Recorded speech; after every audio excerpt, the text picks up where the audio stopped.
Maituturing daw na terorista ang mga nasa likod ng panggulo o panggugulo sa malawakang protesta sa Maynila ayon sa DILG. Ang iba raw kasi sa mga ito gustong sunugin ang Malacanang.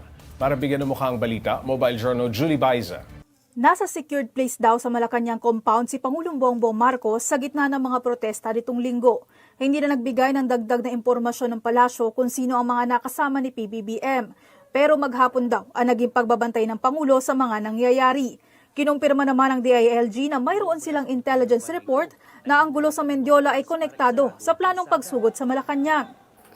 Children in conflict with the law interviewed said that they had intended to burn the palace. They had intended to burn the palace. Nang tanongin naman ng kalihim kung may kakayahan ba ang grupong sunugin ng palasyo, The capacity to burn the palace is very difficult, but the intent was there. So we have to separate the two of them. Iba yung capacity and intent. So mahirap gawin yun yung gusto nilang mangyari at hindi kami papayag. Pero gusto talaga nila by showing that they had Molotov cocktails ready. sa ngayon iniimbestigahan pa ng mga otoridad ang grupo sa likod ng nangyaring gulo. We will label them as terrorists. And as far as sedition, pwede namin i-charge sa kanila if we prove it already. Sa kabuuan, umabot na sa higit 200 ang mga naaresto sa gitna ng protesta kahapon. 127 dito ang adults, habang 89 ang menor de edad.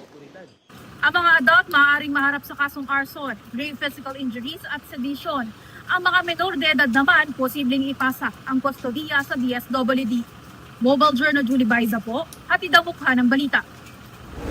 Pag-usapan pa natin ang umano'y tangkang pagsunog sa Malacanang kasama si Mobile Journal Julie Baiza. Julie, kamusta ang sitwasyon sa Malacanang ngayon? Nasaan ba si PBBM?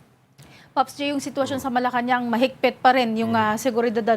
Ngayon, pagpasok natin, may mga barikada pa din. Hindi basta-basta nakakapasok ngayon sa Malacanang compound, Pops J. Yung mga pinapayagan lang, of course, yung mga otorisado na magpasok doon na gaya tayo sa media. So, kasabihin natin yung intention natin. And limited lang kung hanggang saan tayo pwedeng bumaba kung naka-public transport ka.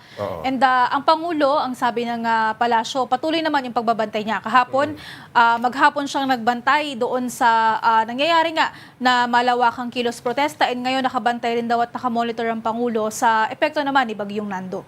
Julie, may binanggit ba si Secretary Remulla kung saan nila nakuha yung balitang o yung intel, info na planong sunugin ng palasyo? Pops, intel report din daw yung nakuha nila na may plano nga sunugin yung palasyo, and yung isa nga doon sa mga bata na in conflict with the law na nahuli nila at na-interview, na kausap, sinabi nga na talagang ayun yung intention nila. And nung tinanong nga si Secretary Remulla, may kakayahan ba sila? Ang sabi nga niya, mahirap na gawin yan. Mahirap pasukin ng Malacanang. Sabi ko nga sa'yo, ngayon pa lang, even after the protest, talagang mahigpit ang seguridad.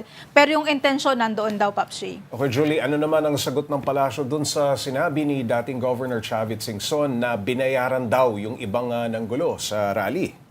Pops, ang sabi ni Undersecretary Claire Castro, malaking kasinungalingan daw yan. And I quote, "Huwag nilang ipahid ang mga gawain nilang kriminal kay First Lady Liza Marcos." Ang sabi ni Yusek Claire, siya pa daw ba yung magpapagawa ng mga pananakit sa mga pulis at manggugulo sa bahagi nga daw na malapit sa Malacanang. So ang sabi niya doon sa mga nagpapalutang, mag-isip-isip naman daw sila.